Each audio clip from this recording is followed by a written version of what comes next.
Hello, everybody, and welcome to the fourth season of the CertiCraft. It's been a minute, maybe even two, since the last time you've done this. I think it's been, has it been a year? It might be a year at this point. But it feels good to be back. For those of you who don't know, the CertiCraft is a video podcast series that focuses on the craft cannabis industry and the legal side of it, anyway. Yeah, there's a bunch of bullshit in this world of craft cannabis in Canada, and we aim to shed a bunch of light on all of those collective bullshits so that we can hopefully do away with them. To put it bluntly, we like to be blunt here, and we also like blunts here too. We've got some cool guests today. I'm going to invite them in a moment after doing a few of the intro things. I should mention CertiCraft, our company that sponsors this thing. We do compliance software for licensed producers. If you're in Canada and interested in having a much easier time, reach out to us. That is the only ad that our company will get today.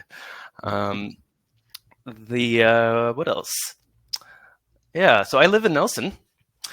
Nelson is in the Kootenays. We're on the unceded territories of the Sinixt people, and through intermarriage, the Tanaha people. And I don't know if you've been to one of these before, but I do a little different land acknowledgement than what you typically hear. It's not just a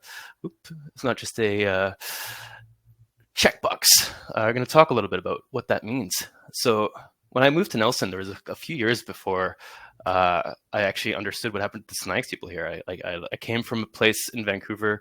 I was living in the downtown east side, actually, and surrounded by Indigenous people, and got to hear and connect with many sad stories there every day. And coming here, it was just no Indigenous people. It was all white people here, and I was really confused about that. And I kept asking, like, hey, why don't I ever see Indigenous folks here? And eventually I met somebody who knew, and she was working with the local matriarch of the Sinixt people, and she had an answer for me, which was massacre. There used to be thousands of Sinixt in this area. Now there's less than 10. The matriarchal societies, the various First Nations that were led by women, those were the ones that were massacred. The church could not accept women in leadership. It was the patriarchal societies that they tried to assimilate with. Yeah, sad story. Important to know wherever you are, whatever land you're on. I hope that you take the time to learn the stories of those who came before you. The only way to any kind of meaningful reconciliation is to first understand on a deeper level what's going on. So that's kind of why this is the land acknowledgement that I do, and not just like, this is the territory I live on, check that off, because that doesn't really say or do anything. So whoever you are, if you're doing land acknowledgements in the future at some event that you're part of, I hope you learn a bit more, share a bit more, because this is what's more meaningful. Okay, shifting gears into the podcast itself. Before I introduce our guests today, there's a few things you guys should know about as audience members. Thank you for being here. We have a chat. The chat is a lot more fun when you guys are interacting with it and sharing things. Thanks, Jonathan. Different Jonathan. Jonathan Parsons, hello. Sorry for confusing you for a second, Jonathan Wilson. Yeah, if you say hi, if you are liking a discussion, you want to comment on it, please do. It makes it a lot more fun. If you have questions for any of our guests or myself, there's a different questions tab. We will have 15 minutes at the end to go through the Q&A. You can upvote questions that you like, and the questions will be answered in order of upvotes. So if you have questions, put them there. If you just want to interact with whatever's happening in the flow, use the chat. Cool, that's it for housekeeping. So without further ado, it is my pleasure to introduce to you 3 members of the Canadian Cannabis Alliance. Hello, everybody. Welcome. Hey. Hey, Sammy. I would love it if each of you guys could introduce yourself, and I'm going to ask you to take a minute or two to talk about who you are, your connection to cannabis, your business if it's relevant. Maybe don't talk about the cannabis, the coalition that you guys are part of, the Alliance, just yet. We'll circle back to that. And I'm going to ask you to do it in counterclockwise order from my view. So that would be Alana first, then Jonathan, then Rachel. So hello, say hi. Hi, Alana. Hello, everybody. So, my name is Alana Davis, and I am the CEO of my family's cannabis farm and accommodations called High Point Guest Ranch. So, we have a 5-acre outdoor cultivation site where we grow completely sun grown and produce everything that we make into beautiful live rosin. We have been growing now, this is our 5th season, which feels like it came in an instant and also 15 years all at the same time. And so we are also a processor and, like I said, sell our live rosin in BC. And we also have expanded into other products like gummies, and we're just launching our strawberry jam sparkling raspberry lemonade this week. So I'm really excited about that new product launch. And just yeah, we also offer cannabis tourism opportunities. We have a beautiful bed and breakfast on our High Point Guest Ranch and a private lake with a little cabana you can either camp by or enjoy swimming in all summer. And we offer tours of the cannabis farm when you stay with us. And we really just are loving being a part of the community and offering a new type of tourism destination in that way, where people can, who love cannabis like we do, can experience that kind of like farm to table opportunity. We don't yet have a farm gate or tasting lounge, but that is in the sort of future plans for us. And I just personally love cannabis and have, after consuming it for almost my whole sort of adult life, and then having a dab of live rosin a couple of years ago and it completely changing my whole literal future. It's just something so incredible to me how it pulls people together and how it makes us feel, and it's a really special part of my life. And so I love what I do and I feel really grateful, and I've met some amazing people, and so that's why I'm here. Thank you, Lana. I'm just going to plant a seed. I want to talk to you about something related to the tourism part of your farm. I'm just saying this because I know my brain, I might forget. So hopefully if I say this out loud, you and Nick and other people will hear this and remind me. Jonathan, could you introduce yourself? Sure. First of all, thanks, Sammy. Appreciate having us here, all three of us. And for myself, my name is Jonathan Wilson. I'm the CEO of a company named Crystal Cure Incorporated. We are in, as you can see, the lobster capital of Canada. That's a giant inflatable lobster on top of my desk. That's a small diagram of the anatomy of a lobster. And here are the lobster fishing zones here. And I'm not as passionate about lobster as I am about cannabis, even though I have a degree in marine biology, but I haven't used it in about 20 years. However, my connection to cannabis is a very East Coast one. I'm a maritimer by birth, by birthright, by choice, by everything. And I got into cannabis not until I was 25, which was a few years ago. I really hadn't tried it at all. I was more of a beverage alcohol person. I was in beverage alcohol for 20 years. But now I find myself as a sommelier and someone who has had over 15 years of training in beverage alcohol. Yet I'm someone who no longer consumes alcohol, and I'd like to thank cannabis for that. It's been a huge part of my life, and I talk about that not only as part of my journey, but that's why I'm so passionate about advocating, and that's what brought me here with these two wonderful women to talk about the things we're going to talk about today, and that's why I joined Crystal Cure. Before that, I was with the New Brunswick government, ironically enough, selling booze and cannabis and working on that. And now on the other side, I like to speak a lot about my experience because very different from alcohol, this industry that we're in, but also being part of the lead up to legalization in New Brunswick. I saw what the government was saying because I was saying it and I was in those meetings, and then I got to experience it afterwards as a producer. And then now that we've gone through, we revoked our own license because we decided that we don't want to be in this space right now for where we're at and where our time and effort is going. And now we're working on our other side project, which was in tandem with our cannabis project, which is living soil, regenerative agriculture, and using things like seafood compost made from lobster and crab, and then using that to create new solutions for not just cannabis growers. We do that as well, but for growers of all different types. Now find myself working with everyone from cannabis growers to golf courses to home gardeners, and I love it because I'm ADHD, so I get to have all those conversations every single time, and I love it. But my big thing is I'm never going to not be passionate about cannabis, so this is now my output for not only just advocacy, but also then all those things I train my nose to be able to detect. I need to have something to smell. and cannabis is that thing. So happy to be here. Amazing, Jonathan. Welcome. Thank you. Rachel. Hi. Yeah, thanks, Sammy, for having us. This is really exciting for us to be here today. My name is Rachel Kollick, and I've been in cannabis since about the MMAR days here in Canada, building brands and communication strategy. So I've been a brand strategist for more than 20 years. I'm also a cannabis patient, though. I was in a near-fatal car accident at 21, and that's what brought me to cannabis, actually. I didn't use it as a teenager. Mostly because I'm a control freak.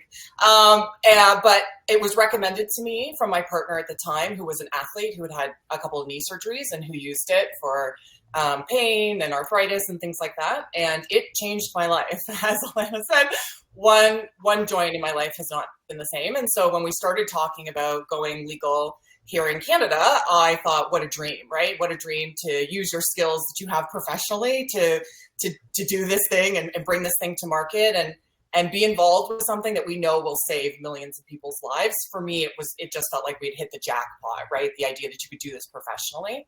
So ever since, that's what I've been doing. I mean, cannabis is really, as we all do, it sort of becomes your whole life when you come into this industry, when you really love it.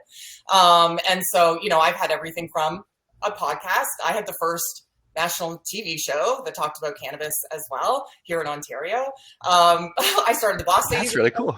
2019 because I got pissed off that there weren't enough women, being put on stages and things like that. So yeah, cannabis is definitely my favorite thing to talk about, and I use it still every day as a patient and as a recreational user.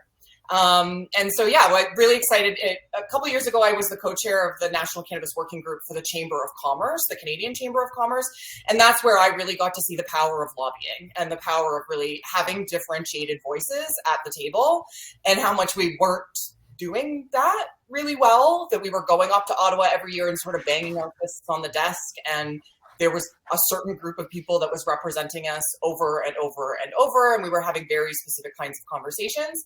And that's where I really saw the opportunity for now, what is starting to become the CCA, is really how do we start to fill those gaps and get more voices at the table that represent more of the base and more of the wide variety of people who have skin in this game and who are trying to build businesses rather than just sort of the top five, who have pretty specific mandates, for their types of business and what they want to see happen, which is really different actually than the bulk of the rest of us who want a really different type of industry to occur here.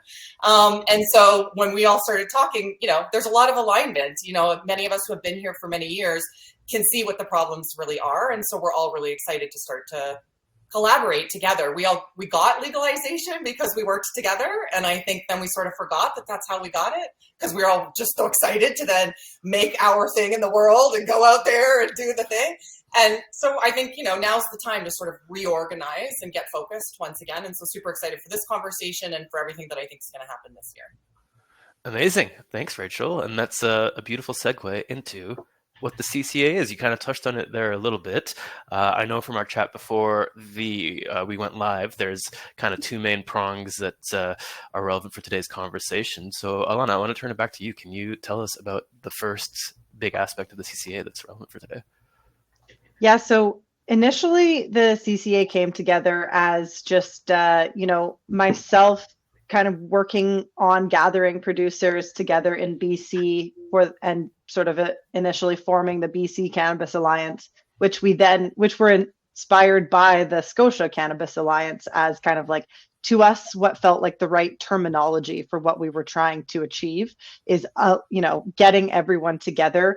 And so then I saw Jonathan posting such great content on LinkedIn, and to me, just really kind of calling the points out that I was like, hey, let's chat about this. And honestly, things just kind of came to be, and we made a call out of who wants to chat about this and start to gather everyone and kind of get a voice together for the small producers and the people who really care about craft and the medical patients that have been forgotten and the public, like Rachel said.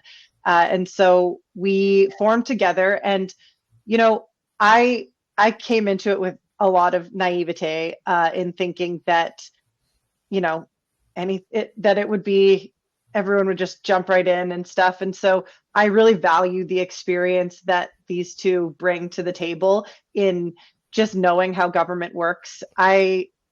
Up until becoming an entrepreneur, I was woefully unaware of how this system is. And so I really do appreciate having that background knowledge from yourself, Sammy, and these two, because it's such a complicated thing, and we need to be able to actually play chess with them. And instead of, like Rachel said, just come up there and just with our pitchforks, like, we need to activate people properly and talk about the topics at the right time. And so something that we did kind of make a decision on is that after we had pulled together initially, it wasn't super organized. And then all of a sudden the election was upon us faster than we had imagined. And so we've kind of decided to take a little bit of a pause and gather together our folks in each province and sort of really start to firm up each provincial alliance as well, so that when we are ready to begin activating each of those people and their team members and their family members and stuff like that, we do have a really robust communication sort of like platform. Yeah. Cool. And Alana, in the earlier chat that we had, you're talking a little bit about the importance of having licensed producers really be part of this and driving the alliance. Could you speak a little bit to that?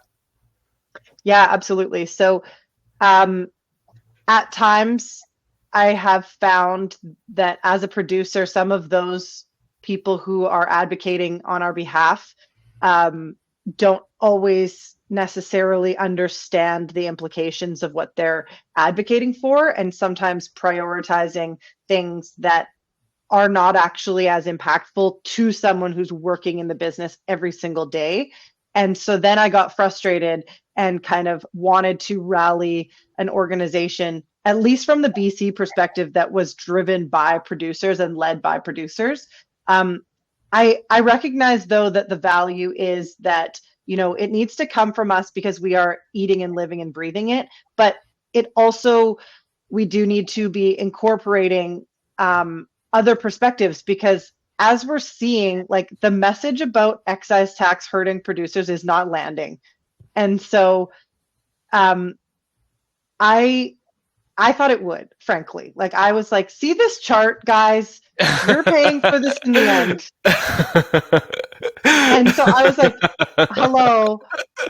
And so like I'm humbly like coming back to things here and like really ready to take a different approach. Even though I do think it is really important that sort of like a lot of the concepts and like the fundamentals are coming from a producer-led perspective, especially like a small independent producer-led, and so that we're not necessarily getting policies driven by large orgs with millions of dollars that maybe aren't even their dollars to waste, and that we're, you know, really keeping in mind that producer perspective. But you know, like you said in your white paper, there's also plenty of other people that have kind of got really good perspectives that we need to incorporate, like the medical patients and, you know, the consumers. Yeah. Speaking of consumers, Rachel, I think you wanted to speak about that. Yeah, I know a lot of people have been asking sort of like, okay, so what's the deal? Like, what's the CCA going to do? How's it different than C3 or all the other lobby groups that keep promising us that they're going to do something that's going to help the sector? And so I think this goes back to a twofold thing, is the producers need a voice that represents all of the different license types and all of the different people that have skin in this game. And I like to point to, just for illustration purposes, those of us who live in Ontario, if you know the Egg Farmers of Ontario kind of idea, the VQA, like every other industry has a body that represents them, their standards, their marketing standards, their production standards, but also is a voice, a collective voice to the public and to the government. Mm-hmm. And that is what we feel like we are missing. And so, yes, we want all of the producers, anybody who's got a license, basically any kind of license that you've got, there will be a home for you in the CCA to put forth the ideas and the problems that are pressing you and solutions, and for us to collectively talk about those per province and then push the things up to federal that can be done so. But then the other major piece that all the other lobbying groups have missed is the public, is engaging the public. the way that the beer industry got their last excise tax hike cut in half was by engaging the public. And so what got us legalization in the first place was engaging the public, was making it a voting issue. And we haven't made it a voting issue since we got legalization. And there's a whole bunch of things behind the scenes that I think a lot of people don't understand, and it feels really confusing. Like, why doesn't that something that's so logical, like the excise regime, why doesn't logic get us attention? Why doesn't it create change? And there's a number of things, and we could spend hours talking about it. But I think that there's a real need for us to leverage the millions of consumers who use cannabis every day and who care about how much they're spending and where their money goes and how the government is treating this industry and this program. We haven't spoken to them in a really long time. All of us, when you interact with the public in a retail store, you ask bartenders, they don't even know what excise tax is. They don't even realize they're paying it half the time. So the conversation, there is a cavern between us and our customers right now in terms of a relationship. Most brands aren't even talking one-to-one to their customers. So we have no line of communication with the general public. That's a giant ass problem. As far as as a communication specialist, that's a giant problem. It's our biggest problem, is we do not have a relationship with the people who vote. And what are policymakers' number one concern? Constituents, not businesses, constituents, people who vote. And so actually for me, like how this sort of coagulated a conversation is I spoke to Paul Peterson. Paul Peterson and I had a conversation, who ran a producer on NBC. And we talked about the day he had once done a count that with less than 50 some odd employees, or no, 30 some odd employees, they had more than 50 different ridings that they could represent in. That's the crux of the matter, is determining how many different ridings could we make this a voting issue, because we have people in those ridings that care. And so as Alana said in the beginning, is our first game then is figuring out where everyone is. So everyone standing where they are, raising their hand and saying, this is who I am, this is the license that I have, this is the skin that I have in this game. So that we can create a map that shows us the ridings in the municipalities, and therefore the provinces, where we have the most leverage. If we overlap that with policymakers that are cannabis positive, policymakers that have shown us some interest in the past, now we can start to more strategically make a move forward, because we really need a policymaker on our side to table new legislation. We can't do that ourselves, right? We can't, I mean, we keep yelling into the void about the changes that we want, but you need a sponsor. We need someone who's going to sponsor the changes that we want on the working committees that are handed this, and generally in Health Canada and all of those places. And so that is the game plan. It's an overlapping circle, two-pronged approach of getting as many of the license holders in play and activated, and all of their employees activated, meaning calling and having meetings with their MPs or their MLAs about the issues that they have with their businesses or with engaging with the public in general, and then teaching the public how to also do that. So again, I use the NHPA as a really great example. If anyone has been watching here in Canada, your natural health products are about to be taken away as well. Every single natural health product that you like, every, vitamin that you take, all of that kind of stuff is about to be re-regulated by Health Canada. And they're, of course, incredibly concerned about that. And they have been mobilizing the public and have really achieved some remarkable advancement with their petitions and with the tabling for new legislation simply by mobilizing the public. So that's sort of what we're bringing to the table now. It will take us some time to build it, as Alana said. There is a website coming. There's a whole brand coming that we've been working on.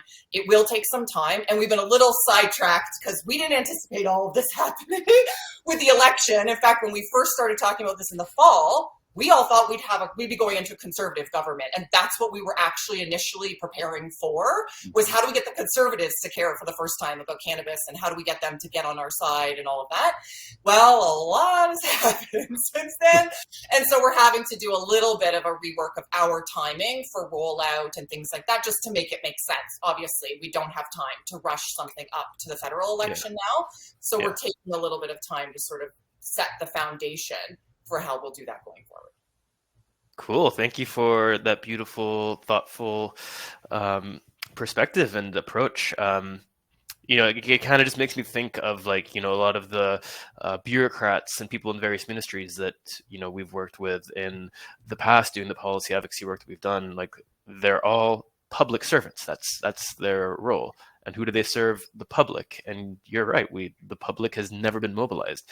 I bet you, like, I don't know, 29 out of 30, something like that, consumers have no idea just the dire straits that the producers that they love are in, if not even smaller of a percentage than that. So, but the majority of those people would be like pretty, like, I know, because I in Nelson, I talk, people ask me about cannabis, they're like, oh, I've heard good things, blah blah blah, and every time I burst their bubble of positivity. I'm like, no, actually, here's the bullshits that all the producers are dealing with. They're just shocked. Everybody's shocked. They're like, I had no idea. And these are like pretty serious consumers, or either patient side or recreational side, whatever it might be. And if there was a concerted effort, like, I know that all of my community in Nelson here that uses cannabis for various purposes would definitely be willing to, you know, put forward an email, have a phone call. Like, that's a very small ask for somebody when they know that their favorite brands, their favorite producers are all at risk of going under due to bad policies. So I think it's brilliant, and I love that you guys are bringing this to the table. Jonathan, is there anything else that you would want to add to the overall description of the Canadian Cannabis Alliance? Maybe not the description, because I think Alana and Rachel nailed it. But from my perspective of what and I'm the same as Alana mentioned, the naivete of, you know, especially of me, my whole thing started where I wanted to share my story as a licensed producer who, not, you know, out of concern of, hey, we can't sell our cannabis. We couldn't keep cannabis on the shelf. We were first farm gate in Atlantic, Canada. So we did get to have those conversations directly with customers. And we heard from them saying, hey, we're not happy with this. We were sharing our story. They knew it. We had the biggest farm gate by far. So I wanted to take more of that and bring it forward, because the traditional ways of doing it, as the ladies have mentioned, haven't been getting it done. So we're trying to find a different way. So again, taking that information and bringing it forward so that we can move this industry forward. But my original intent of sharing the content I did was exactly to Rachel's point. It's for the public. I wanted to raise awareness about these things because, again, to Alana's point, saying, oh, we know they legalize cannabis. We hear that all the time. You should be grateful. It's a legal industry. You know, what are you complaining about? I'm like, well, hold on a second. Just wait a minute. I don't know if you know the truth of what's really going on. So then, you know, started sharing that information so people could see. And then the feedback of saying, I had no idea. And I'm talking not just from the general public. I'm talking even about some producers, licensed producers as well. We often think that's because someone's in the producer game themselves that they're fully up to speed on all this. Especially not for craft producers, especially not for small micros that just got into this because they love the product. They love the patients. They love the customers. They love that. The compliance bullshit, no, that kills them. So I want to help them, because, you know, a lot of the folks I work with at Crystal Cure were the legacy folks coming in. I was a legacy customer, but I'm also, you know, government trained and RACI charts and all this stuff, trying to help them understand the regulatory compliance and why we need to stick to it. But at the same time, still trying to give it to the government man and get changes. So I think between the three of us and with the rest of the folks working in the CCA, it's a really neat kind of, you know, conglomerate of just different stuff, of all bringing something different to the table. And I think it creates this really cool, unique, inimitable, I think is the word you said before, Sammy. I love that word. That's what we want. The CCA wants to be something different, because if not, what are we doing this for? We've already seen lobby groups, and we've already seen this industry association and whatever. If we don't bring something different, or we don't do a different approach, it's going to go to the same place, nowhere. So that's just a little bit of context as to where it all fits in together. Yeah, no, it makes sense. And I also echo the naivete feeling. Like 2 or 3 years ago when we started talking with the BC LDB, it was, in my mind, it was like, okay, we have their ear. They're like giving us time of day. Like a year from now, we're going to have this 15% be done away with for small scale producers. Obviously, you know, the BC government gave them a directive of, hey, we need a better system in place. This markup is like, you know, people are hamstrung, create a better system. And the system they created added cost to small scale producers, because now you're not only paying that 15% markup, even though we aren't, you know, holding any of your product, but you're also in charge of logistics and insurance and blah, blah, blah, all these shipping, so on and so forth. So it was so clear, like, obviously this is wrong, and breaks the agreement that BC has signed on to. So legally illegal, legally illegal. Yeah, that was naive thinking. And here we are 3 years later, and it's still in place. So I definitely hear that. I'm curious about like the organization itself. You guys are talking about how it kind of emerged organically in this unexpected way, and you're kind of surprised to be here. Like, what does it look like today? Like, how many people are involved? Like, can you guys speak to that at all? Well, we had gotten started with, I would say, like maybe 10 kind of core people that were initially interested. I would say just due to the sort of lack of timing from, myself and other people, just sort of organizationally, we're kind of be coming back together again on this to sort of like create a fundamental team, I would say. We have those 10-ish people that are still really interested and ready to be mobilized into doing some stuff. But, I think that a few other people kind of coming in who are really, really willing to do some hands in the dirt work.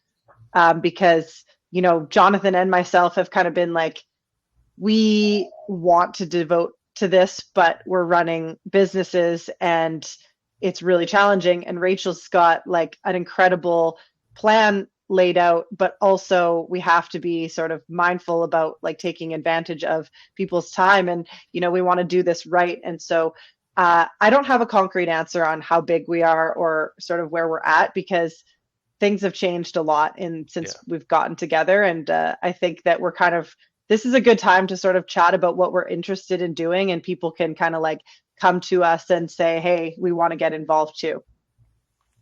Yeah, I think that it's early days. Like we said, again, we were sort of preparing for one state of affairs, and then things happened so fast with the federal election, and then Trump and everything that's just happening. So like Lana said, a lot of people raised their hand when I posted that very first post after we had our first meeting that was like, yeah, we're definitely going to do this. A lot of people raised their hand for interest. I think the number one thing that happens in any kind of organization like this is we're all busy doing our actual day jobs, and this is a volunteer kind of situation. And so it very easily can fall onto the back burner of people's lives. And that's the biggest problem, biggest trouble of sort of how do you stand up an organization like this that doesn't need a bunch of money to run it as itself, but then that means, well, then you need a bunch of really strong volunteers who are going to run it. And so it's not only like volunteer time, it's volunteer and like really hard work that takes a lot of energy. It's a lot of like just hitting your head against the wall continuously and being okay with that. It's like skilled work, it's not easy. Right? Yeah, to get us up and running in these first instances is quite highly skilled work. So we've had a couple key people volunteer to help me with the brand and the website and things like that. And that is our first sort of mission, is to get up a home for the CCA so that it's clear who we are and what we're doing, and that people can start adding their name to these different lists that we're really trying to organize. So at this stage, it's very, very new still. But I think we're definitely still looking for folks who have any expertise or experience in lobbying specifically, even if it's not around cannabis. If you have had meetings with your MLA or your MP and you know what that feels like, we need to teach other people how to do that. The last Grass on the Hill that I was at, I sort of surveyed a bunch of the people who were in the room personally. Have you ever done that? And again, you sort of get a lot of people who are like, no, until I got into cannabis, I had no reason to care about, particular laws that affected my business. And so I think there's a number of people who are working at licensed producers who want to mobilize themselves. They want to do something to help, but they don't know exactly how that's supposed to look. How do you start a conversation? What should I bring up in that conversation? What is the protocol for reaching out to your MLA, and do they have to talk to you, and like those kinds? So just teaching people the basics of enacting your citizenry here. What does that mean? Who is required to speak to you if you have a problem? Because it is their job. There's an entire legal protocol with, if you send an email or you send, you make a phone call or whatnot, about how often they have to get back to you and in what sort of time frame and those kinds of things. So we are certainly looking for any of those people in each province who have done that kind of work at any stage. Because what we recognize right off the hop is, while Atlanta's got BC and Nova Scotia's got a really great organization, many of the provinces in the middle don't have their own provincial alliance. And we really need sort of provincial representation and then one or two people from those teams to come and sit on the national board so that we can really be interconnected across the country and really leverage each other's success. You know, Alberta has had some really interesting success in pushing things from more of a provincial and municipal level. There are some things that are better done bottom up than federal down. And so while excise for sure is the number one thorn in everyone's side and the number one thing we want to get changed, there are a bunch of other things around that we can start pushing movement on that then support the excise regime and those changes as well. So we're certainly looking for people who still have an interest to be a part of the working group that, you know, keeps this momentum of the actual organization going. Yeah. And then quite shortly, you know, in the next month, we'll put up a website, and then that will allow people to raise their hand for where they are, what license they have, how many employees they represent, that kind of thing. And then we'll start connecting the dots of trying to move people in certain ridings. But so, yeah, we're still early days because there's so much going on, but happy for anyone to reach out to any one of us if you're interested in getting involved in any kind of way. If you have expertise that you think we could use or a point of view, this group is for everyone. I want to make that really, really clear. There's no discrimination as part of it. Whomever you are and whatever way that your life or your business aligns with cannabis, we want to hear about you, and we are making a space for you and a toolkit for you. So patients, consumers, and every license type. Mm-hmm. And I think that it actually, while it felt like, oh man, like this just came upon us and timing wise, this actually is a good time because we're going to get a brand new government, no matter what and how that shakes out. Each riding has a new opportunity to sort of like either, like for me, I'm hoping for re-election of my person who's been here because he actually is one of those key MPs who's introduced positive legislature in the past. Whereas, you know, in other ridings, there's maybe opportunities to get someone in who actually does like cannabis and is favorable to common sense, you know, because they're a fresh MP and they want to actually make change for people in their riding. Because, you know, you catch those early ones, they still have that zest. Yeah. No, but that's real. There's a lot of ridings that are going to make major flips in this election. Major flips. And that works to our advantage. We need fresh blood. We need new perspective. We need people who haven't seen this file before. We need people who are hungry to earn their respect of their ridings and earn their place. And that's about what we're about to get. So we're certainly gearing up to be ready as soon as that new government is in place and we know who those people are. We're going to start knocking on doors and start causing a ruckus. So how do you guys plan, if you have a sense of this, and maybe it's too early to really have a sense of this, but how do you guys plan to move forward? Because there's like a lot of the things that you're talking about like are going to take a lot of work to kind of get the ball rolling. Is it starting with, oh, we're going to get an alliance going in each province so that it can really be like locally focused in a more so than federal focus? Is this riding thing like separate from that? Is it being worked on its own? Like, I feel like there's so many different ways that you could choose to tackle this and to go down journeys that make sense and have different pros and cons. Have you guys like come up with steps yet? If I could speak to that for just a sec, because it speaks to the point, but the question before as well. But it was our decision kind of to pull back from this, right, a little bit. It was the three of us. Came from, I saw some of the brand material that Rachel and some folks had brought forward together. I was blown away. I said, this is amazing. And it was actually like, hold on, are we ready to go out with this? Are we going to launch this and not have the stuff behind it, really? And all those questions you just asked, Sammy, because we weren't able to answer those at the time. And then you put out this great brand, you could have put out these great people sharing stuff. And then the first time we get a question like that, we're like, I don't know what we're going to do. So it was like this whole, Phil Nicholson, have the ability to stop in your downswing as opposed to just swinging, letting it go anyway. We took a stop and said, wait a minute.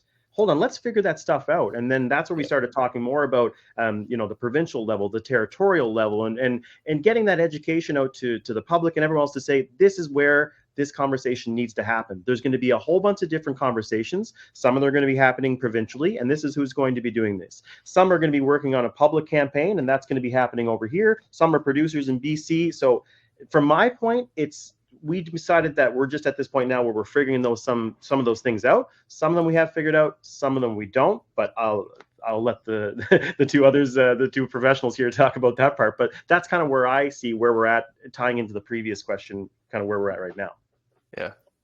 Yeah, as far as policy, like I think that everyone's kind of aligned on the fact that, excise is our number one focus, and that, industry viability is the fundamental thing. Yeah. And so viability is a far cry from where we should be having the conversation of sort of like success and like prosperity and, like economic growth and innovation, so the different organizations that kind of have talked about cannabis in the past are ones that have already kind of made recommendations. And so what we need to do is, aside from kind of like coming together, like we as an industry, even though there aren't maybe formal alliances in each group, in each province rather, there's still people in those regions who are definitely people like us who want to do things and they want to pull together. So, if we don't get a single Ontario alliance together, that doesn't mean we're not going to be pushing forward,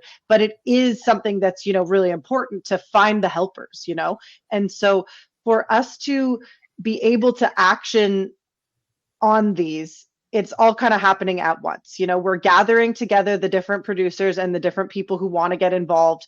And then we're also working on that sort of like messaging as far as what are the policies and what is the excise tax?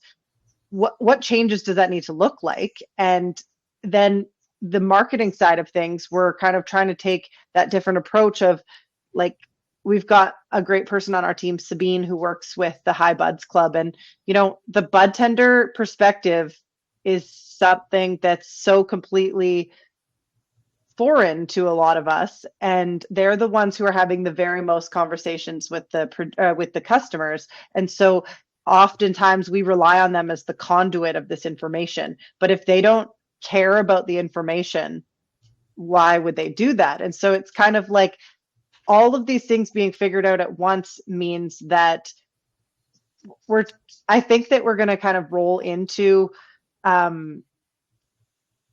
a much different outcome, and going to come up with a campaign that's going to sound a lot different than the ones that we've been beating in the past, essentially. Like we're going to underscore what those recommendations were, like from the Chamber of Commerce, so that they're going to, like, when we bring it back around to them, they're going to be like, yes, we're aware of this problem and we recognize it. But then we're also going to get the people who don't actually care about this problem, right now. Yeah, and it makes total sense. I mean, to Rachel's first point that she made in the introductions, like it's been the same thing time and time again, hasn't gotten anywhere. And the one thing that has been missing the whole time is public engagement. There's been no big mobilized public voice saying, hey, we want cannabis to be accessible. We want the industry to be able to succeed. We don't want people to be shutting down their door just because they chose to get a license. And that's what's happened. People who have been in the medical markets, in the underground markets, have been, finally, it's legalized after all these decades of political activism. Let's get a license. Oh, never mind. Like, that's just... I actually have an interesting thing to share, that it's not exactly on topic for the CCA, but it is just something interesting that came up provincially here.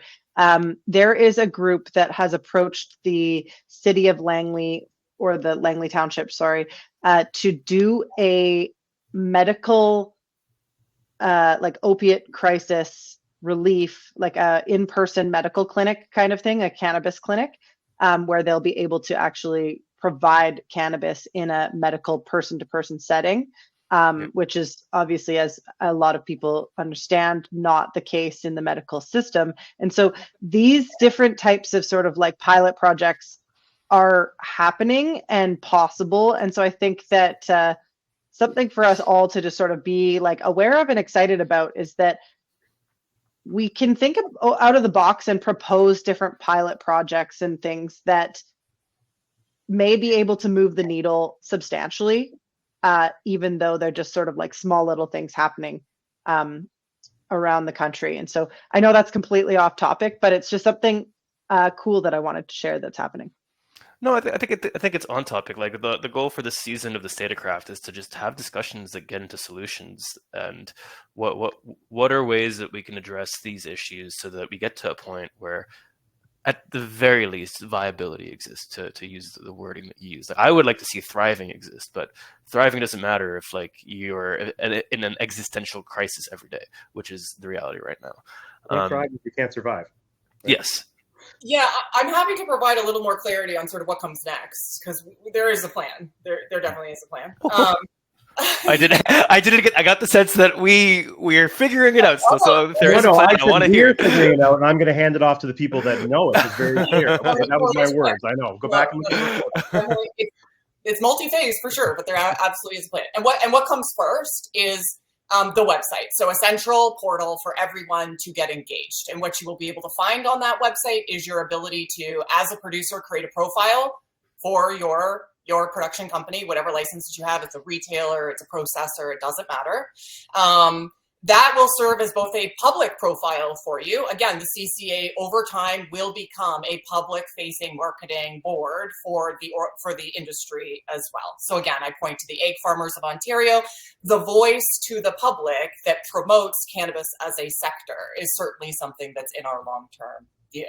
But so what will come first is this idea of identifying every person who has a license or works in this industry and which riding they currently represent. So we will have a website up in the next couple of weeks that will allow you to create a profile so that we can start putting pins on the map. And then that's where it leads to us figuring out where are the provinces where we have the most leverage, and then working with those folks to move policy changes forward. I saw a message from Matthew here in the chat. That's exactly what we're going to have, Matthew, is there will be a toolkit for each type of person who sits at this table with templates, email guides, backgrounder information that will help you make direct connection with your local MP or MLA so that you can start talking about these issues and making these voter issues in your own backyard. That creates a groundswell to then where we move together as a federal movement. So then we talk about what's happening in each province that we all need and agree on, and how do we collectively put something forward. Again, like I said, find then whoever these new people are coming in from the government. That's the second phase on the back end for us, which is identifying previous people in the past that we've all talked to, or new people coming in who may be cannabis positive.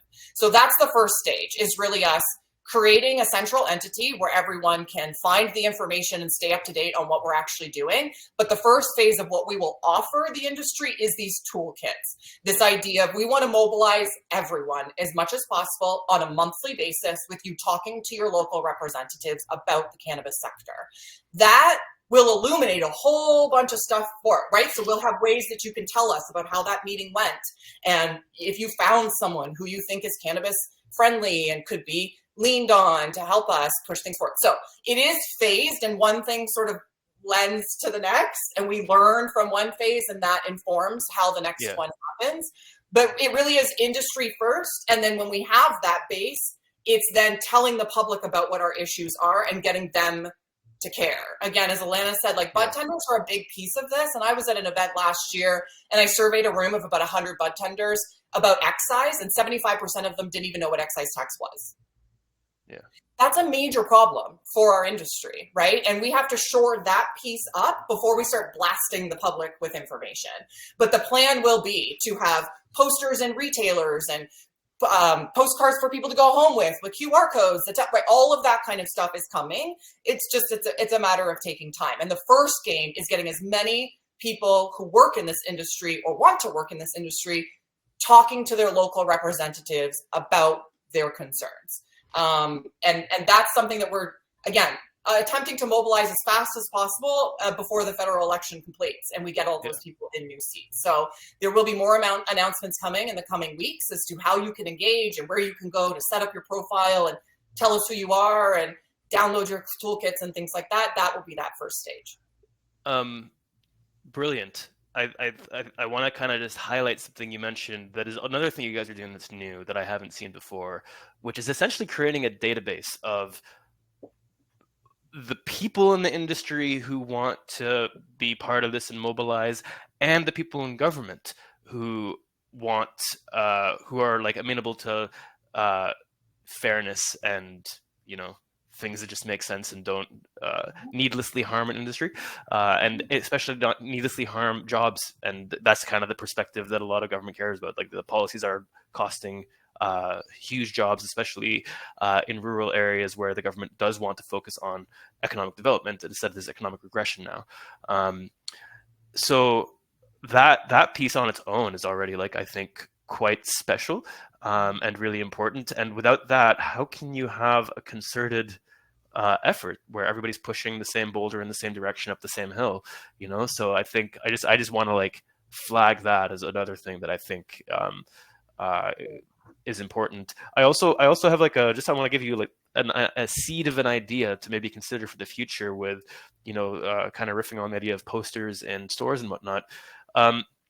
With the new Health Canada regulations that allow you to have more information, have additional QR codes, potentially a QR code people can scan. Hey, want to like learn about the struggles, or I don't know, mobilize, whatever the branding is, but like a QR code you can scan to like learn from the producers about how they are struggling, and that would be a way to like connect with far orders of magnitude more customers, because the people who are buying it are seeing the message. I don't know if they'd actually open it, if they do anything about it, but like that's just an idea I'll drop in your hats. I think that's a great idea, and I would encourage all license holders to be communicating with their customers about this issue on a regular basis. And again, we will help you with that. We will have some templated graphics and things like that you can sort of, the great, awesome graphic that the BC Alliance came up with, where does your money go? We're going to turn that into something that's, more friendly for the public, and really educate people on where does your money go and what does that matter? And I think we're getting some really interesting conversations with interprovincial trade, right? Because of the tariffs and stuff. Like, all bets are off. I think a lot of people were all disillusioned with how much we haven't been listened to. I mean, Jonathan's the greatest example. Every morning he gets on that fucking thing and he puts out something that makes total sense, and we're all like, yes. And it's like, how are we not getting to something better than what we currently have? But I think that the idea of like organizing, we need to work together. The number one thing that I think shoots this industry in the foot is we nitpick about the little freaking things, and so then we can't get in a boat together around the things that we do agree on. Dan Sutton, bless his heart, tried really hard before his company went under, and many of us wanted to collaborate with him. We really need collaboration. We really need to see working together over competing for a dollar that barely exists in the first place. Behooves us all to work together to raise this boat together.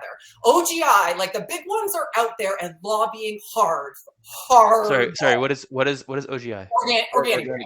Organic Global. Sorry, Organic Global. I know they just changed it to OGI. But they're lobbying hard, and I can tell you, like, again, I went with a delegation with the Chamber of Commerce down to Washington 2 years ago and sat in the rooms with all of those folks and their high-paid help.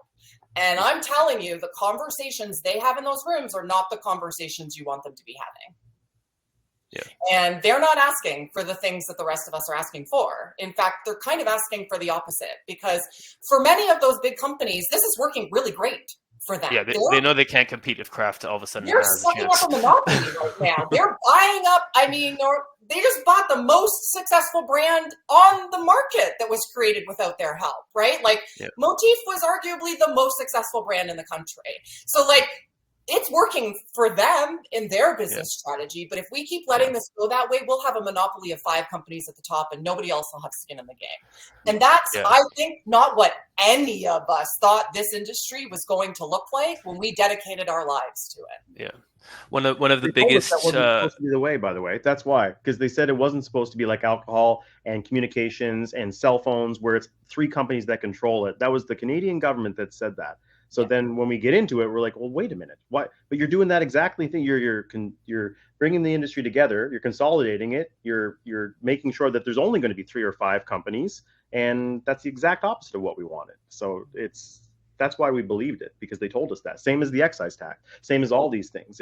We were induced into making these decisions by what we were told by the government about what legalization was going to look like.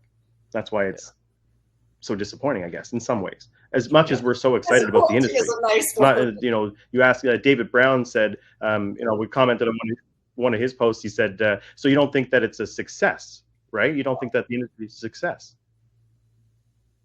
I don't think anybody here thinks it's a success. The only successful thing is the fact that it's legal.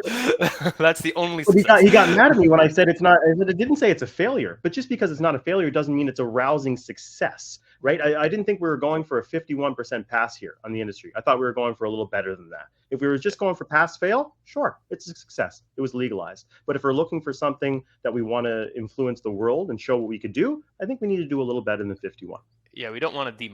We want. And I think it's important to note, like, there are companies doing well out there, and so I think that it's easy to say that it's a success because there are, billions of dollars being added to the GDP, and hundreds of thousands of jobs, and blah blah blah. And so, like, yeah, I would say that you can say that there are successful cannabis companies.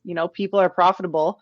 Not a lot of them, but they exist. And so I think that one thing that we need to recognize is that, it isn't the entire doom and gloom situation. It isn't super rosy by any stretch of the imagination or a success, but I think it does fall in the middle. Like, I do think that the last few years, everyone has become very jaded, and we've really all kind of just gotten mad at talking to each other in the same rooms and yelling the same things and echoing each other's madness. And so it's something that we need to have a little bit more of a positive sort of outlook and, like, build the industry we want to have. Like, obviously, recognizing that people,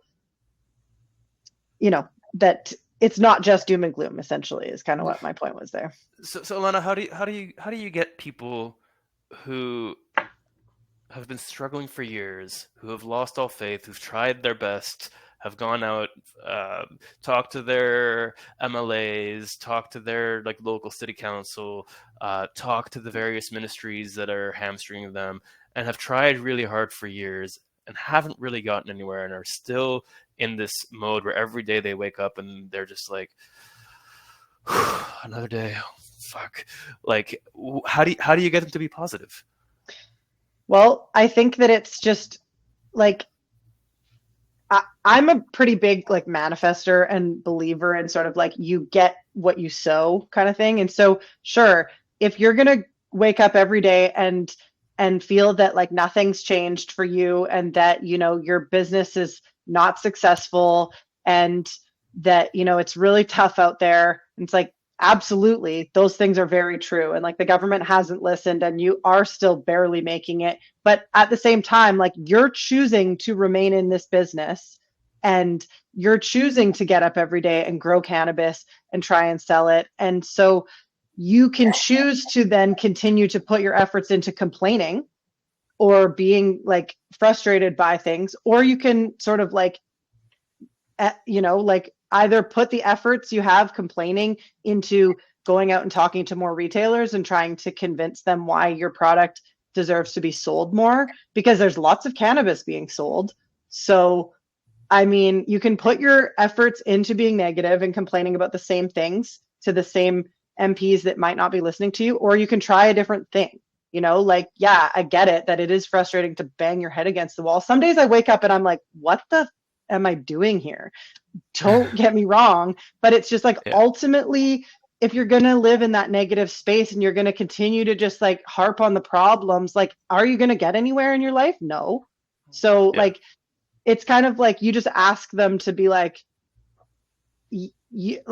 what's your solution? If it's not tax relief, for example, in BC, we understand that they're not wanting to give up tax relief. So we've come to the table and said, hey, how about a jobs tax credit then? This is something that is a different solution, that you're going to invest in the industry to create jobs and rural economic development, and allow us to, grow as a business because we don't have the cash in our pocket to hire a QA. But when I scraped together a little bit of money and was able to hire a QA, that freed up my time to then expand into like 2 more categories. And so it's kind of like, by these things, they're collecting $400 million in BC. We're asking them to invest back in that money that we gave them and earned them back into our industry to create like quality jobs, not just like trimmers.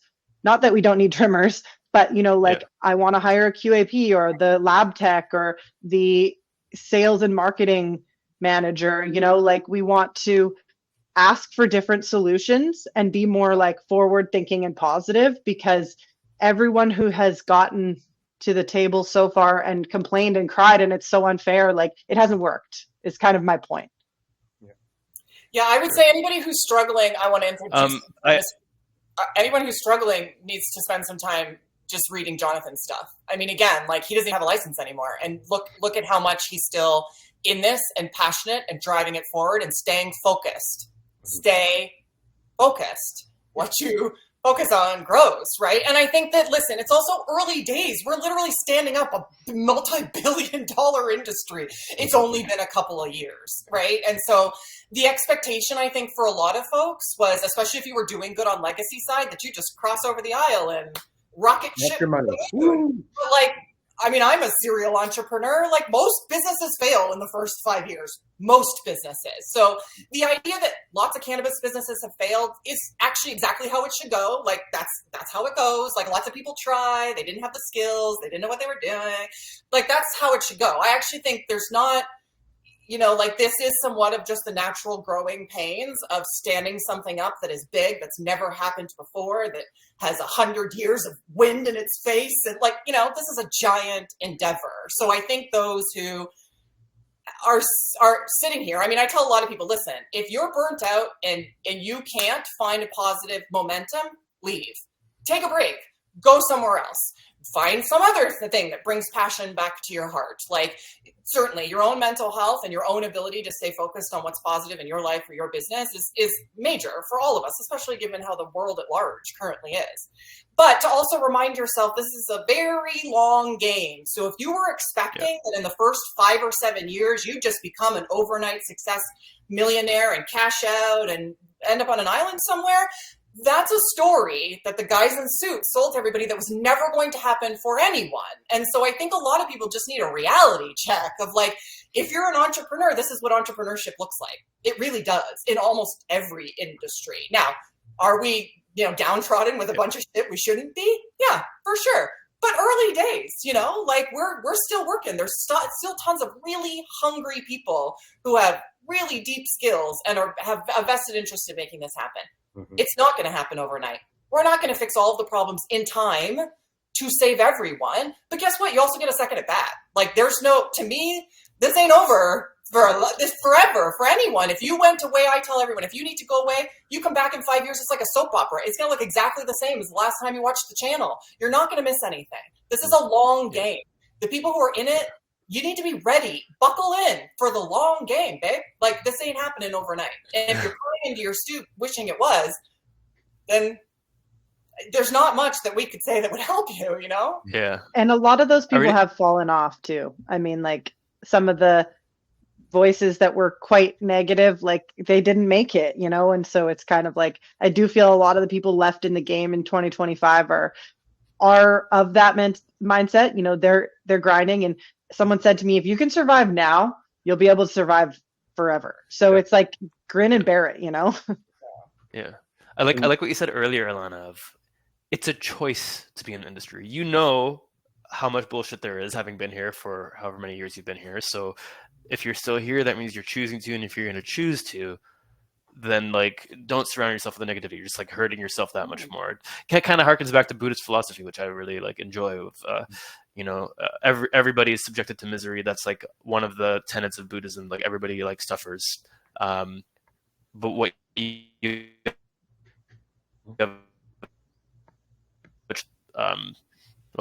I'm gone. Hello.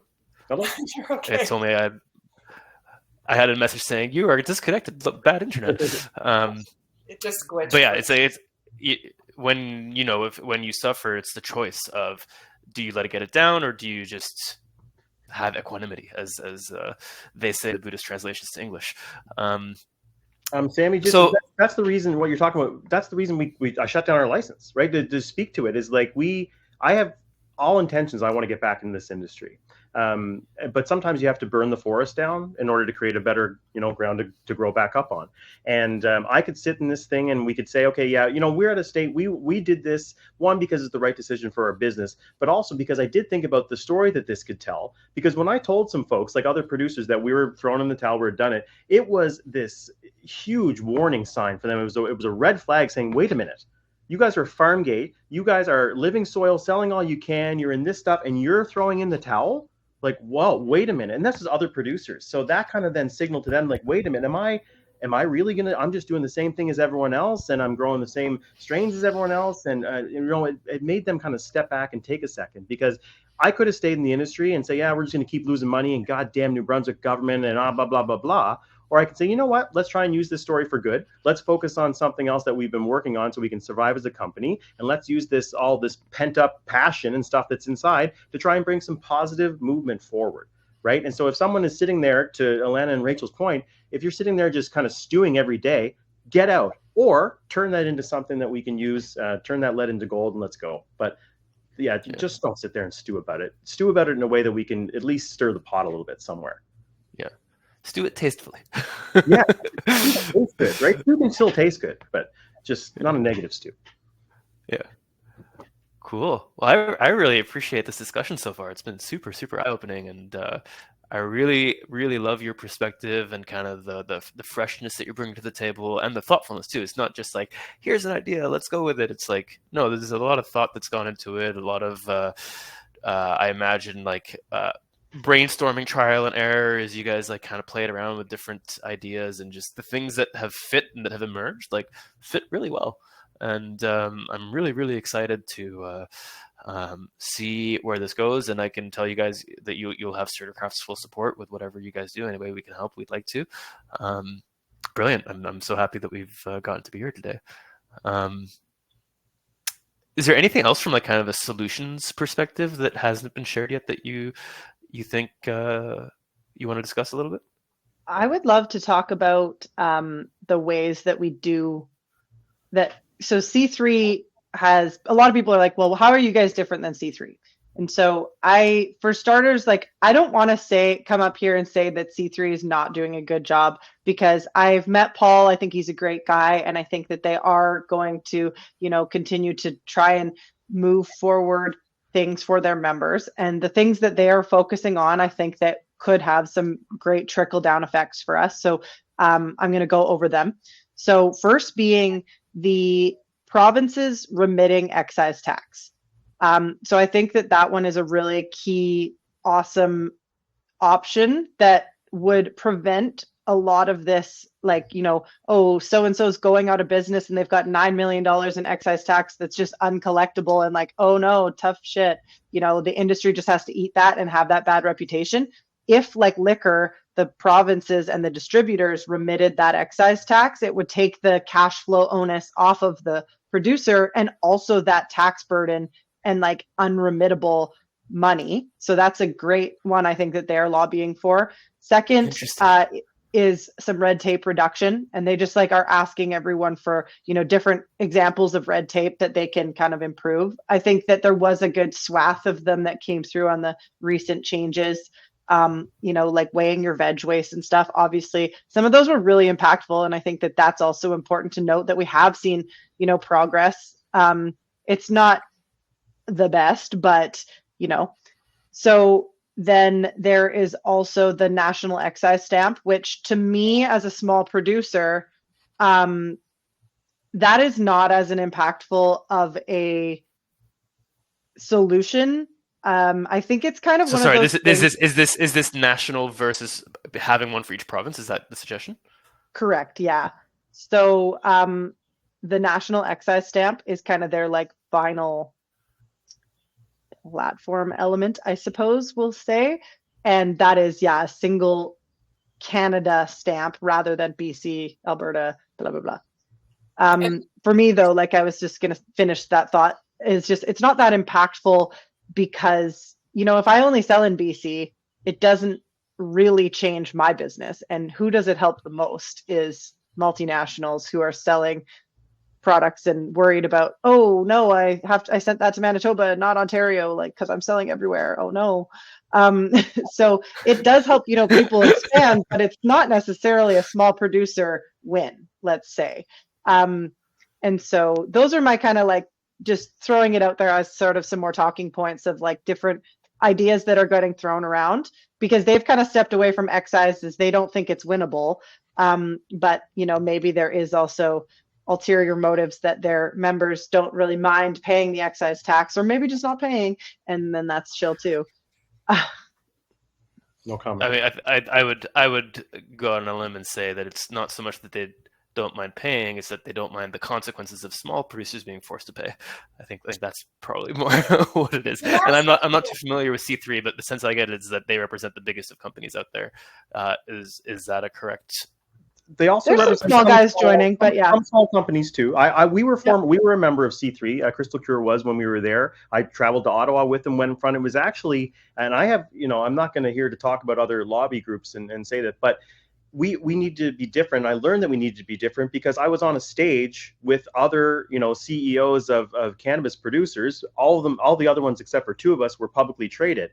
And that day, I think Canopy Growth laid off maybe 2,000 people. I think in Smiths Falls that day when we were going out there and I'm talking about the state of small producers and talking about all these things, hey, we're trying to save jobs. But meanwhile, the person I'm standing next to just fired 2,000 people. And then, you know, it's that to me. And then at the same time, then another CEO of a publicly traded came out and said, I want the CRA to really go harder against the small producers because they should be paying their excise tax and I want to close them out. And I'm sitting there saying, well, wait a minute.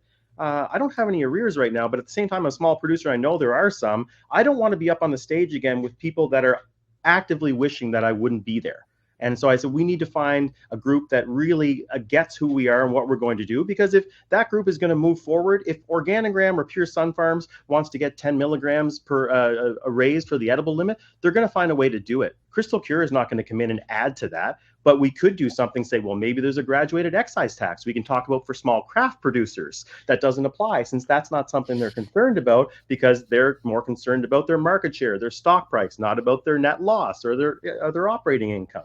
So that's, for me, when talking about when this came, where we're different than C3, because one, we are different than C3 and we focus on different things because different things matter to the businesses and to the public than they do to big publicly traded corporations. And a fundamental difference is we will not have salaried employees as part of this organization. This organization will run as lean as possible for the purpose of any money that we collect from our membership goes towards public campaigns, goes towards actually activating the public in some kind of way on our behalf, not paying staff members or paying for trips up to Ottawa or things that 7 years in a row have not got us the impacts that we really need to start focusing on. And so as Jonathan said, C3 is doing great things. This is not about us or them. It should be a both. It's a yes and it's a both. Yeah. Yep. So they're doing some things and their membership is focused on some things and we are doing some other things, and collectively all of those things matter. And all of those things need to get done at the end of the day. And I just believe that there are different voices who are more effective in telling different parts of the story and getting empathy from the people who we need to understand what's happening here. It's incredibly difficult to send the representatives from the biggest companies up to Ottawa and convince them that they're not making money. Like that, it's counterintuitive. And so we get a lot of blank stares. We got a lot of questions about who's not making money and what do you mean and how could that be possible? And, you know, so I think it's just to say that we need more diversification of organization in the industry. An industry needs more than one group speaking to the people who have the power to make changes in our industry. And we need to be able to tell more diversified stories. Like Jonathan's story needs to be told on a public stage. That idea that he is the quintessential, Alana is the quintessential, what all of us, what every Canadian would want to support in terms of supporting a new industry, buying a product, especially now under the Elbows Up, Buy Canada campaign. Totally. This is our chance.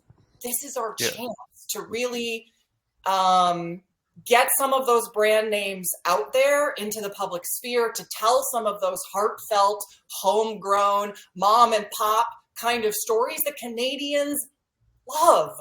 So that's the thing that I think that we're really excited about, is to just provide more representation and more of an active voice for the rest of us who aren't sitting at that big C3 table.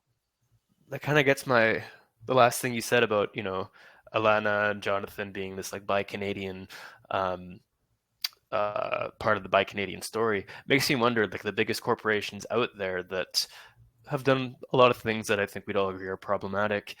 I wonder how much of their investment comes from big, like, American venture capital firms and so on and so forth, because a lot of the money is coming from America, and I wonder how that might affect public interest. I'll just leave that as a side note because we're getting close to time here.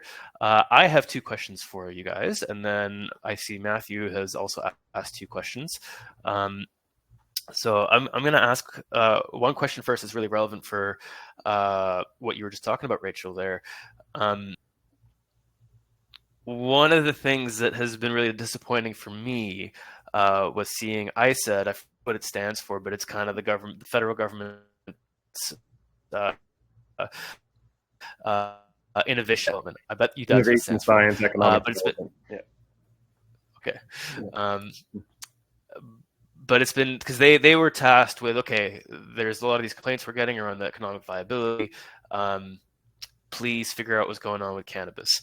They've put together this like working group, and every single representative from the industry who's in that working group are these massive companies, and so that's kind of been really disappointing to see. That's not true. There is a couple craft. No, you've got the couple from Quebec. I forget. There's the guy from the craft industry there, and as well as Victoria from or Taylor from Oceanic Relief in Newfoundland. There are a couple smaller non-publicly traded working groups there. People on that working group. Okay, well, I stand corrected because I looked through the list last week. I was looking at that for some reason, and I just, the names that I recognized most of them, and every single one of them was a massive company. So I guess the 2 that I didn't recognize then I made a false conclusion.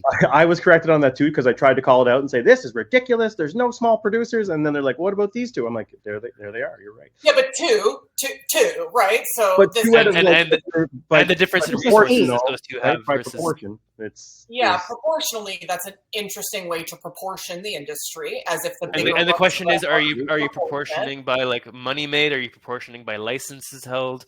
By potential licenses? By relationships. That ISED board was put together by relationships. It had nothing to do. But yeah. So, anyways, you were going to say they've put out a report and nothing's been done. I didn't even know they put out a report. For me, it was just like more. I was like really disappointed that what to me felt like really the wrong kind of representation, when those big corporations are a big part of why we are where we are today, and that this organization is now trying to on paper address these issues, that the voice they're hearing is the same voices that led us to where we are today. So I'm curious if you guys have any thoughts around ISED specifically and what they're doing, and if you're planning to engage with them in any kind of way, if that's like been part of your thought process at all. Yeah, maybe, potentially, as we get our stuff together. I worked really hard to try and get a seat on that ISED panel, both for Indigenous folks, but also for a diversity representative, like the boss ladies or somebody who would be there to talk about the implications of the lack of inclusion and diversity in this industry. Obviously, we didn't manage to achieve that. Mm-hmm. It remains to be seen how effective that group will be. That group was required to be created several years ago. It took them almost 2 years from the initial mandate to even make the group in the first place. And so, again, it's sort of like we could sit around and wait for the government's groups to figure out and make reports and talk to people or whatever. But in the past, that hasn't got us leaps and bounds forward, right? Even these last little policy updates, while there are some things that are kind of fun for us to play with, it's certainly nothing that's going to save someone's business at this stage. It's none of the things we have been talking about ad nauseum for more than 5 years now, right? So the question becomes, how do you, like, what are we missing? How do you get these groups, these bodies that have power to to listen and to care and to diversify their understanding, and even, like you're saying, even who they're gathering information from. It's difficult to know if their group will lead to anything, and if it would, even if we would be given a tabling, like that idea of like us talking to them. There is no phone number. There's no way to talk to that group. You have to wait to be welcomed into a panel and things like that. So again, it's very close. That to me is not a place where we're sort of waiting and hoping that we're going to get a bunch of movement. But are we looking forward to whatever they do? Sure, yeah, would love to see them do something. I mean, technically, at the end of the day, that is a body that should exist, and their power and their ability to make strong recommendations and actually get policy change could be huge. But will they? And what will that look like? Yeah. What will they be focused on? None of us really know, or at least none of us who aren't sitting at that table. So that's one of those things where, like, I guess we'll see. I guess we'll see what they do. And then maybe if we feel like there's a way for us to have a voice with them or align in some kind of way or make a presentation to them or something. Obviously, we're very hungry. We're interested in speaking to anybody who's willing to listen. And as soon as we organize and have things to put in front of people, like, again, the biggest part of my job around this is the messaging, is how do we succinctly tell this story to new representatives who don't know anything about the cannabis industry without putting them down, calling the government assholes or telling them they're stupid. Like, this is also the problem, right, guys? It's like, as an industry, because we're all so frustrated, we get out there and then we say nasty things about the people we're asking for a favor for. And like, what do we really expect when in all of our reports and in all of our articles, we're telling them that they're liars and they're stealers and they're assholes. Like, we also have to think about this as relationship building 101, right? Like, policymakers are people. People care about people. People care about people. This is relationship building. And so we need to move from the big five or C3 being the one who has the relationships to all of us having a relationship with the policymakers, all of us, and them having hundreds of people they feel obligated to care about and hundreds of people's who personal stories they know intimately. Like, that's a really different kind of relationship building tactic than doing sort of a 2 days grass on the hill. Let us tell you what our problems are and then make you listen to us for several hours and hope that you care. Like, that's one way to do it. And I get it. That's how standard lobbying is often done. It's not really getting us the traction that we need. So we're trying a different tactic in terms of relationship building that has everyone having a relationship. This isn't about the CCA. This is about who the CCA represents. This is about helping you have a relationship with the people who are making decisions that affect your business and your community. So that's a great segue into Matt's questions here. So his first question, I'm going to read out loud, and any of you guys can choose to jump in and answer. What can be done to engage with and identify ancillary companies who rely on cannabis business? They bring jobs and voters too, especially when lobbying politicians in regions like the Kootenays, where cannabis is a huge portion of the economy. These are real jobs and impacts on rural communities. Do any of you guys want to answer that? Rachel can. Yes, absolutely, Matthew. We 100% agree. And so we will have an ancillary category. So if you are not a cannabis license holder, but your business is tangential to cannabis or intersects with cannabis in some kind of way, we will have a category for that. Again, for you to raise your hand, create a profile, engage with a toolkit, that sort of thing. And that's where we will rely on. He also asked about a media strategy engagement. This is where this is going to take a lot of people to share this with the people that you know, share this with the budtenders, share this with the retailers. You got a friend who's got a license who hasn't heard about this. This does need to be sort of like groundswell kind of work, because the last thing we want to do is ask our members who are already struggling to pay all of their bills to give us money in order to accomplish these kinds of things. So we're relying on the goodwill of people who have skin in the game early here to really create that mobilization. So if you know somebody, if you're listening to this thinking, yeah, this is me, but also this is my friend over here and my friend over there, and they didn't know this was happening, we will need everyone to sort of link hands and talk to the people in your own backyard who are also involved in the industry or in the sector of some sense, or would like to be. Again, I think there's a number of young people who would love to find a career inside of cannabis and cannot, because there aren't that many highly skilled jobs really currently available, right?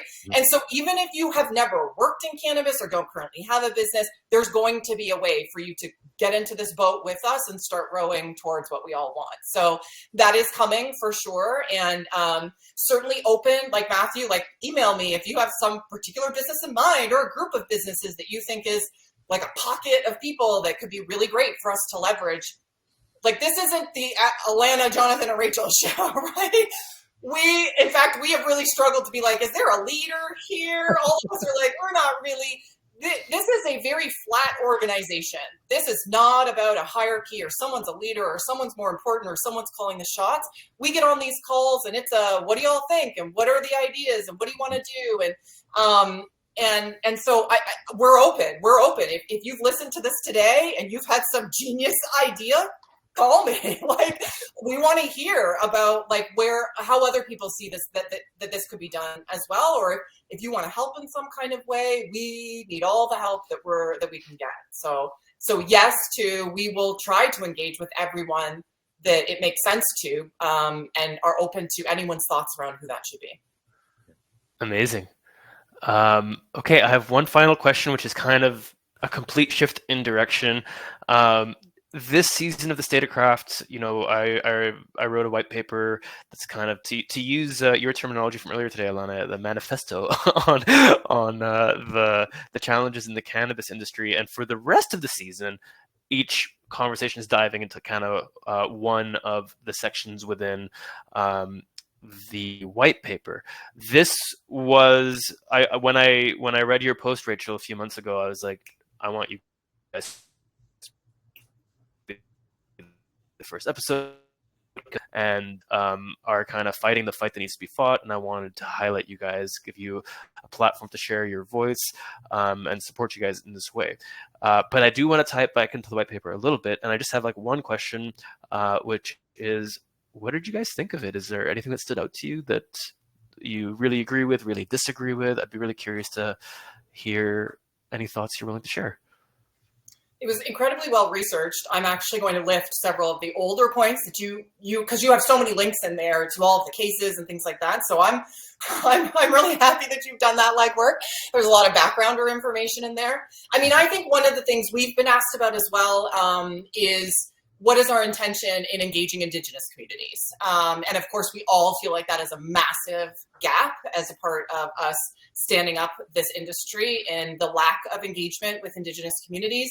And obviously, they have some interesting ways of thinking about how do they stand up industry, on reserve and things like that. So again, once again, we are certainly interested in connecting with those groups. So if anyone is listening and represents an Indigenous group or owns an Indigenous store somewhere or anything like that, we want to understand how they'd like to be engaged with, show them what we're up to, and talk about how we can work together, because we certainly see them as a valuable community that has been left out of the conversation, and someone that we absolutely want to include as we create these toolkits and move forward and really understand what's happening on their side of the aisle as well, and what they would want from an excise tax ask as well, and sort of how they would see that happen. So